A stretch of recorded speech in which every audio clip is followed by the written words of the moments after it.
জগন্নাথ শব্দের অর্থ জগতের নাথ। হিন্দুদের অসংখ্য দেবদেবী, তার মধ্যে বিষ্ণু এবং মহেশ্বরকেই জগতের নাথ বলেন হিন্দুরা। আর সেই কারণেই প্রশ্ন জাগে, জগন্নাথ আসলে কে? শাক্তরা দাবি করেন জগন্নাথ নাকি ভৈরব বা শিব। তিনি দেবী বিমলার ভৈরব। এখানে জগন্নাথকে নিবেদন করা উচ্ছিষ্টই বিমলা দেবীকে নিবেদন করা হয়, তারপরেই ভোগ পায় মহাপ্রসাদের মর্যাদা।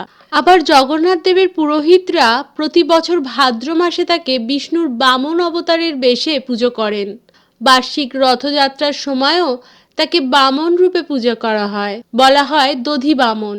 শ্রী চৈতন্যদেব জগন্নাথের মধ্যে শ্রীকৃষ্ণকে খুঁজে পেয়েছিলেন। সেই হিসাবে জগন্নাথ যে আসলে কি এবং কি নন তা নিয়ে বিস্তর মতভেদ আছে। ভক্তরা সেই জন্য কোনো যুক্তিতর্কের মধ্যে না ঢুকে জগন্নাথকে সর্বশক্তির আধার হিসাবেই ভাবতে ভালোবাসেন।